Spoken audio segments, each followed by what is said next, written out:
Assalamualaikum warahmatullahi wabarakatuh. Salam sejahtera untuk kita semua. Perkenalkan, kami dari tim Rafflesia kelas D, Sistem Informasi yang beranggotakan saya sendiri, Kartika Maharani Dwi Pratiwi, NIM 2018-53144, dan juga ada teman saya, Siti Sofia Tunimah, NIM 2018-53145. Pada kesempatan ini, kami akan mempresentasikan hasil kerja kelompok kami yang berjudul Aplikasi Anti Kekerasan Seksual berbasis Android di lingkungan Kabupaten Pati. Untuk topik poin-poin yang akan kita bahas, yang pertama ada pengertian, latar belakang, deskripsi aplikasi, tinjauan pustaka, metode yang digunakan, desain user flow, dan juga desain wireframe. Langsung saja kita yang pertama yaitu pengertian. Pada kesempatan ini kami mengambil topik tentang pelecehan seksual, di mana pelecehan seksual itu merupakan segala tindak seksual, baik lisan maupun fisik yang membuat seseorang merasa tersinggung bahkan mengalami trauma. Dan sebagian besar kejadian pelecehan seksual ini dialami oleh perempuan. Kemudian ada beberapa hal yang melatar belakangi kami mengambil topik ini, yaitu yang pertama adanya kasus pelecehan seksual.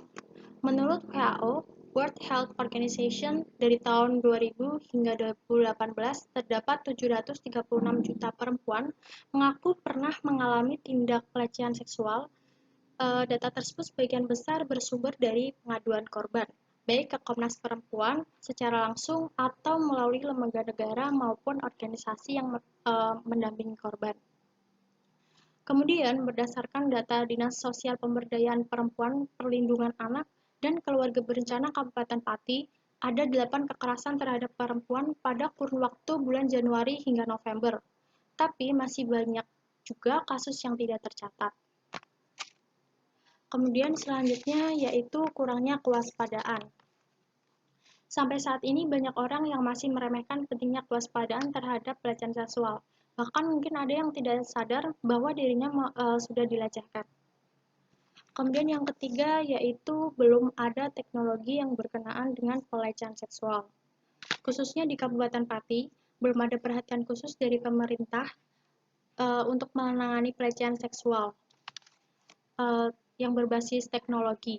Padahal teknologi saat ini sudah sangat maju, seperti Jepang yang menciptakan aplikasi bernama Digipolice yang digunakan untuk menakuti pelaku pelecehan seksual. Kemudian di Indonesia, khususnya di Yogyakarta, pada tahun 2019 sudah meluncurkan aplikasi sejenis bernama Wonder. Melihat kondisi di atas, maka kita perlu menguatkan kolaborasi untuk melakukan 3 hal, yaitu pencegahan, penanganan, dan penguatan. Untuk itu, kelompok kami akan membuat sebuah aplikasi anti kekerasan seksual dengan nama SafeMe, yang nantinya aplikasi ini diterapkan di lingkungan Kabupaten Pati.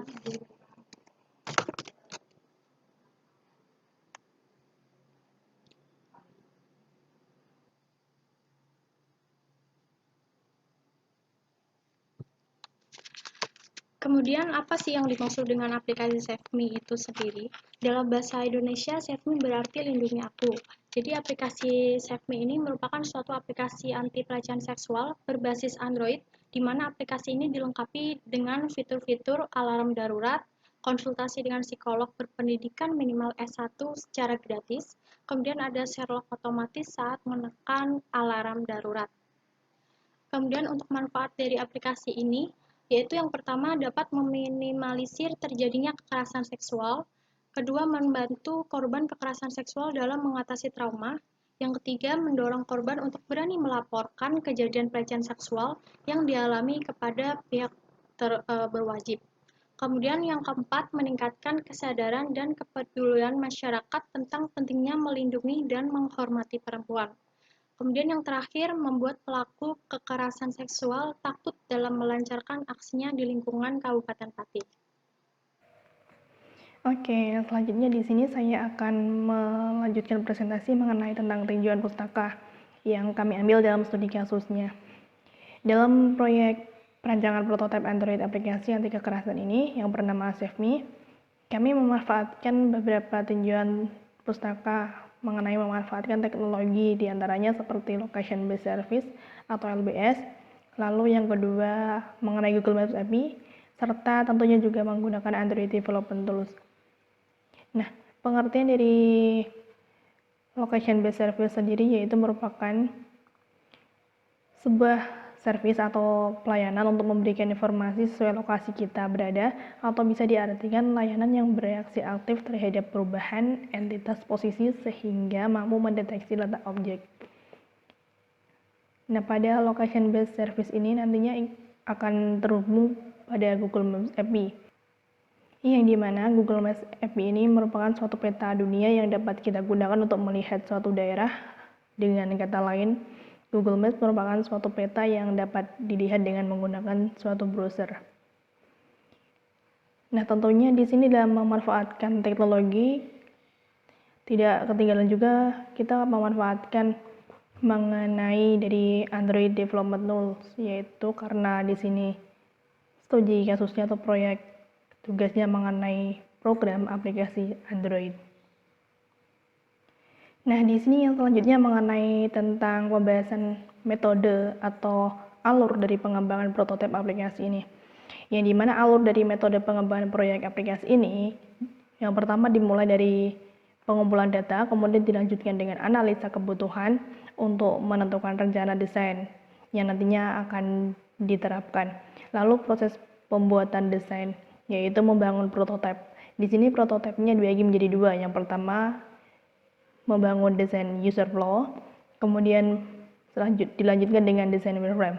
Nah, pada desain user flow ini itu menerangkan tentang bagaimana aplikasinya dijelaskan atau step by step-nya diterangkan dalam penggunaan aplikasinya.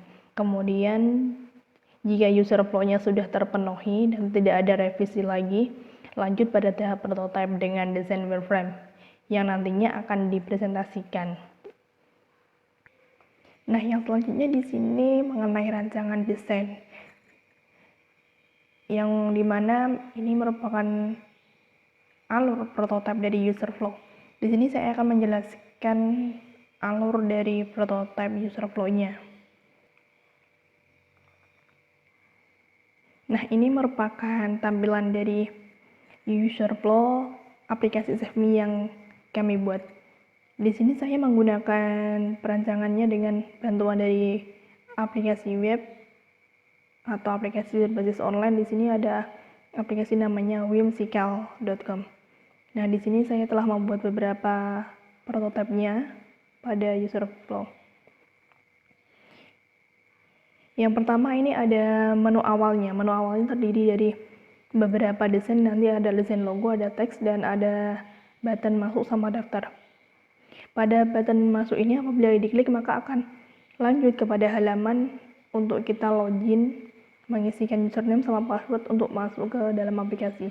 Nah, jika kita belum memiliki aplikasi maka kita klik daftar, dan pada klik daftar ini jika diklik nantinya akan masuk pada menu atau halaman form buat akun. Nah, jika sudah selesai maka klik untuk masuknya.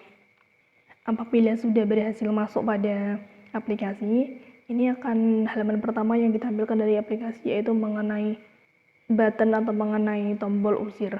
Di sini tombol usir memiliki fungsi tersendiri.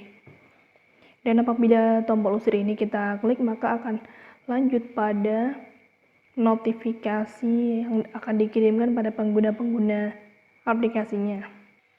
Nah, pada halaman awal ini ada beberapa menu yang ditampilkan. Di sini ada yang pertama ada menu home, yang kedua ada menu konsultasi, ada menu tema, dan di sini juga ada button notifikasi dan ada navbar. Apabila menu home ini kita klik maka akan menuju pada tampilan home-nya. Di sini pada tampilan home-nya tersebut akan menampilkan suatu artikel tentang edukasi. Nah, apabila dari konsultasi ini kita klik, maka ini akan pergi pada halaman dari konsultasi yang akan menampilkan beberapa daftar dari psikiater. Di sini apabila tombol dari psikiater ini atau profil dari psikiater ini kita klik, maka akan tampil atau menampilkan halaman sebuah data dari info tentang psikiater yang kita pilih. Di sini ada juga kita bisa melakukan chattingan sama psikiater tersebut, kita bisa melakukan konsultasi pada psikiater. Apabila kita klik, maka akan tampil pada halaman untuk chatting. Yang selanjutnya mengenai menu teman. Menu teman ini apabila kita klik, maka akan menuju ke halaman tampil teman. Di sini kita bisa dapat melihat beberapa pengguna dari kecamatan-kecamatan lain. Di sini kita bisa mencari berdasarkan kecamatan yang kita inginkan, dan kita bisa mencari teman atau bisa curhat lah intinya pada sesama pengguna. Nah, yang selanjutnya mengenai menu usir yang terdapat pada beranda aplikasi. Nah, pada menu beranda ini terdapat button usir, di mana button usir ini bisa kita gunakan dalam keadaan kita terdesak. Di sini apabila ini diklik, maka ini akan langsung mengarahkan atau memberikan sinyal informasi notifikasi kepada sesama pengguna, yang dimana tampilan notifikasi yang akan diterima dari pengguna yang lain yaitu akan seperti ini. Di sistem atau di aplikasi yang dimiliki pengguna yang lain akan mendapatkan notifikasi, dan notifikasinya tersebut akan menampilkan sebuah informasi peta di mana keadaan kita berada. Maka tampilannya kurang lebih akan seperti ini.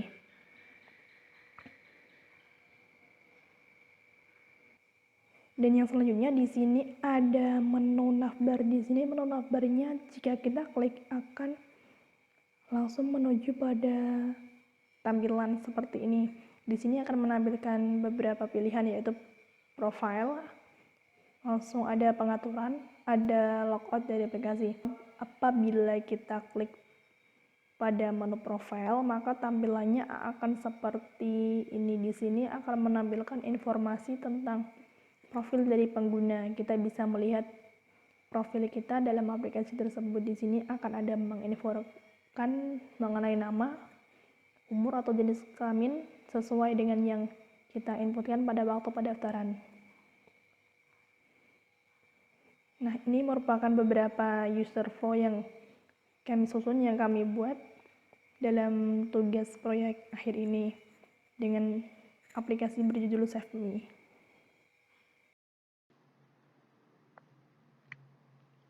Untuk slide selanjutnya yaitu tentang wireframe aplikasi. Dalam membuat wireframe aplikasi ini, kami menggunakan aplikasi bernama Figma.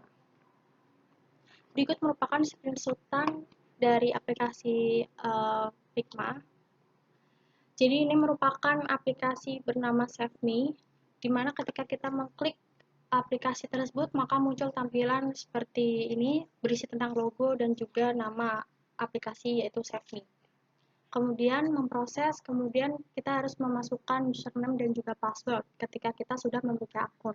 Namun jika belum, disarankan untuk membuat akun terlebih dahulu dengan mengklik tombol yang di bawah. Maka kita akan disuruh untuk melengkapi data-data yang dibutuhkan seperti nama lengkap, nama pengguna, email, dan lain-lain. Kemudian langsung saja klik daftar. Namun jika sudah memiliki akun, maka langsung ke bagian menu utama. Jadi ini merupakan tampilan menu utama, berisi tentang tips, berita-berita terkini tentang pelecehan seksual. Di navbar ada menu konsultasi teman dan juga logo notifikasi, kemudian ada menu opsi lainnya. Untuk pojok kanan atas, jika kita klik maka akan muncul profil dan juga opsi logout. Ketika kita mengklik profil, maka akan muncul profil kita sendiri. Misal Sally Adriana yang berprofesi sebagai mahasiswa dengan nama, umur, dan jenis kelamin.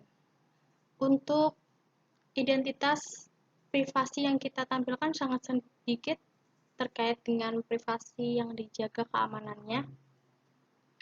Kemudian yang selanjutnya yaitu menu utamanya, yaitu tombol usir. Jadi ketika kita mengklik logo yang di pojok kiri atas, maka akan muncul tampilan seperti ini. Tombol ini digunakan untuk ketika kita mengalami suatu keadaan yang terdesak atau mengalami pelecehan seksual di suatu tempat, maka kita bisa mengklik tombol usir ini, maka secara otomatis akan muncul suara seperti pergi dan menjauhlah, seperti itu. Dan secara otomatis dari ponsel kita akan mengirim sinyal seperti berikut ke sesama pengguna aplikasi SafeMe ini, di mana ketika orang yang berada di dekat kita, maka akan disebarkan lokasi terkini yang di mana kita berada kepada sesama pengguna, di mana orang yang terdekat berada di lokasi terdekat kita mungkin akan membantu kita dengan dibantu maps tersebut. Seperti itu. Kemudian yang selanjutnya ada opsi konsultasi. Di sini berisi tentang kita bisa memilih psikolog-psikolog yang kita inginkan. Kemudian kita klik siapapun yang kita inginkan. Kemudian kita akan masuk ke menu chat. Di sini kita bisa berkonsultasi secara gratis dengan psikolog yang berpendidikan. Kemudian selanjutnya ada opsi teman. Di sini kita bisa mencari teman sesama pengguna.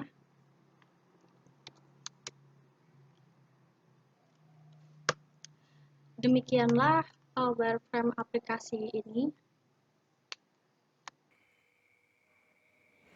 Oke, terima kasih. Itu tadi kurang lebihnya dari penjelasan atau pemaparan mengenai tugas akhir kelompok kami.